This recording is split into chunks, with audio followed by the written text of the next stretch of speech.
Hotep à tous. Merci pour votre fidélité en ce qui concerne les anciens et bienvenue aux nouveaux sur la chaîne de la communauté Riche et Jeune. Abonne-toi si ce n'est déjà fait, active la cloche de notification pour ne rater aucune des prochaines vidéos et lâche un gros pouce bleu si tu avais celle-ci.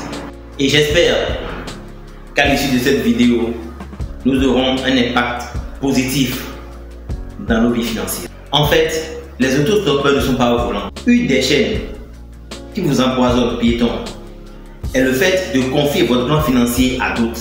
C'est le fait de croire que quelqu'un d'autre peut vous conduire à la richesse, ou qu'il existe un chauffeur qui peut faire le voyage à votre place. Cela fait de vous une victime facile. Imaginez un instant que vous vouliez traverser le pays en autostop.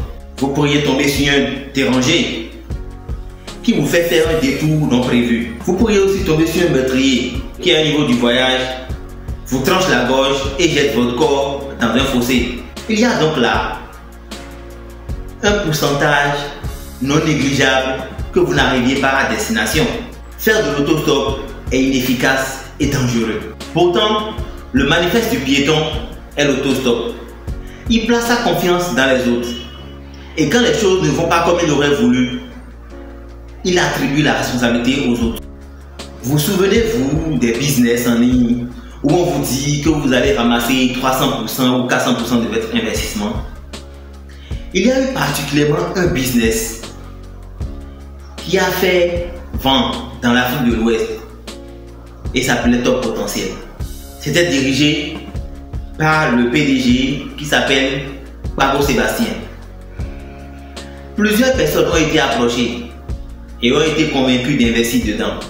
Il y en avait des hommes d'affaires, des salariés de la BCAO et d'autres grosses structures.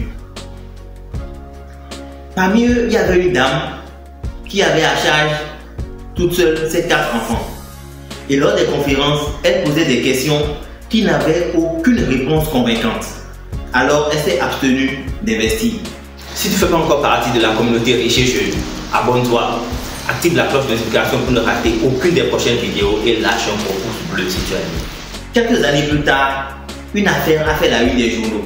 Une société a soutiré des milliards à des personnes, dont certaines se sont suicidées. Et cette société n'était rien d'autre que Top Potentiel. D'après la loi des victimes, vous ne pouvez pas être victime si vous n'abandonnez pas votre pouvoir dans les mains de quelqu'un capable de faire de vous une victime. Vous prenez place dans la voiture d'un étranger, ce qui pourrait s'avérer fatal pour votre plan financier. Et quand cela arrive, vous allez rejoindre le rang des victimes. Écoutez, les gens qui n'acceptent pas de prendre des responsabilités sont des victimes. Certaines personnes sont des victimes de naissance. Et au lieu de chercher à améliorer les cartes qu'ils ont en main, ils se replient et abandonnent. Pour eux, tout le monde a la solution à leurs problèmes, sauf eux. Et leur problème, ce n'est pas leur faute, c'est la faute de quelqu'un d'autre.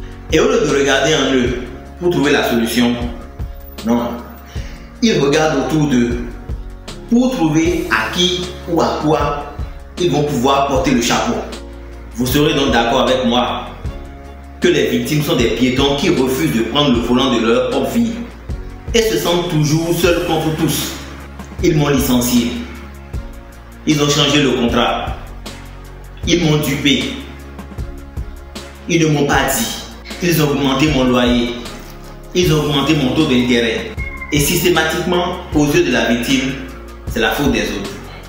Si le propriétaire a augmenté le loyer, est-ce sa faute si vous avez décidé de rester là tout ce temps?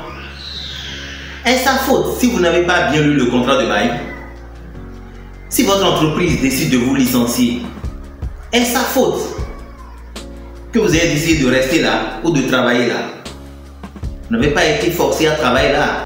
Récemment, il y a eu un rassemblement de syndicats, des employés mécontents d'une société de la place. Et parmi eux, il y avait un jeune de 33 ans que je nomme Monsieur X. Lui particulièrement était mécontent parce qu'il trouvait qu'il était sous-payé en fonction des charges de travail qu'il avait. Le motif de sa plainte, il ne pouvait pas se payer une voiture ou souscrire à l'assurance maladie de la société. Mais alors, a-t-on arrêté quelqu'un sérieusement. On devait arrêter celui qui a mis un revolver sur la tempe de X, l'obligeant à travailler dans cette entreprise pour un salaire inférieur à la moyenne du marché.